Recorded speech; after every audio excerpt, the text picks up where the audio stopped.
L'ex-président tunisien Moncef El Marzouki. Les services de renseignement détiennent des preuves matérielles selon lesquelles l'ancien président était en relation avec certains terroristes du Mont Chaabi.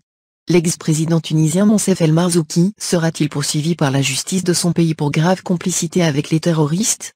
Le journal électronique Tunisie Secret vient de jeter un pavé dans la mare en révélant ce jour une véritable opération d'espionnage de l'Algérie, pilotée par l'ancien président tunisien, Moncef El Marzouki, au profit du Qatar. Le journal tunisien s'appuie sur des informations relatives à une rencontre entre Abdelmalek Sellal, l'ex-premier ministre, et son homologue tunisien Mehdi Jomah.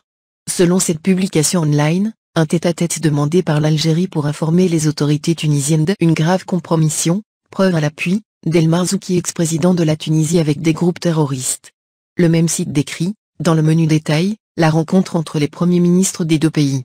Le lundi 21 juillet 2014 n'était pas une journée ordinaire au siège du gouvernement à la Casbah, écrit-il, indiquant que Mehdi Jomah se réunissait avec Ghazi Joribi, alors ministre de la Défense, en présence d'un certain nombre de conseillers, pour préparer une visite d'urgence en Algérie à la demande expresse du Premier ministre algérien, Abdelmalek Sellal.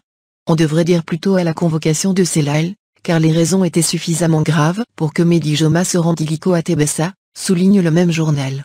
Le contexte de cette convocation et du conclave tunisois était explosif. Une semaine avant, 15 soldats tunisiens se faisaient tuer par des terroristes d'AQMI dans les maquis du Mont Chaabi, rappelle le site. On a le décor et le synopsis d'un scandale d'État qui devait être traité dans la discrétion qu'impose l'amitié algéro-tunisienne.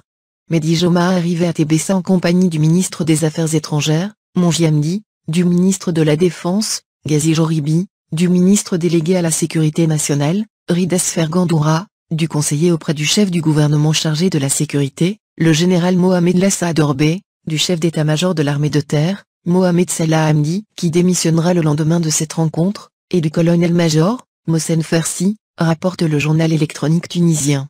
Côté algérien, Abdelmalek Sellal se faisait accompagner par son ministre des Affaires étrangères, Ramtan Lamamra, l'ambassadeur d'Algérie à Tunis, Abdelkader Adjar, ainsi que de 6 généraux de l'armée algérienne, révèle Tunisie Secret. C'est donc dans la wilaya de Tébessa que s'est tenue cette réunion, dont rien n'a filtré à l'époque. Seul Huffington Post Maghreb en a fait état, mais sans autre précision.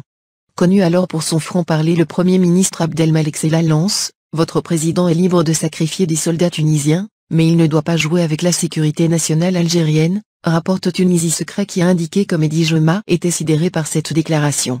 Il le sera encore plus, au fur et à mesure des révélations, Moncef El Marzouki communiquait avec les terroristes du Mont Chaabi. Les services de renseignement algériens détiennent des preuves matérielles selon lesquelles Moncef El Marzouki était en relation avec certains terroristes du Mont Chaabi. Des échanges téléphoniques par satellite entre les services étrangers et l'ex-président tunisien, rapporte le même site, citant la délégation algérienne. Chaque mot prononcé par les Algériens était étayé par des preuves irréfutables. La délégation tunisienne a été surprise en écoutant Moncef El Marzouki informer son contact qatari de toutes les opérations secrètes des armées tunisiennes et algériennes en but aux actions terroristes de l'AQMI, aux frontières algéro-tunisiennes, souligne Tunisie Secret. Selon le site d'information, il était indéniable qu'il existait une intelligence avec une puissance étrangère. Il n'y a pas que le président qui a été pris la main dans le sac. D'autres enregistrements aussi compromettants seront dévoilés, notamment sur un général qui refusait depuis des mois d'échanger les informations avec son homologue général algérien. À ce propos, le site tunisien Capitali, en date du 2 août 2014, publiait « La présidence provisoire de la République a affirmé connaître les véritables raisons de cette démission, mais qu'elle se garde de les divulguer.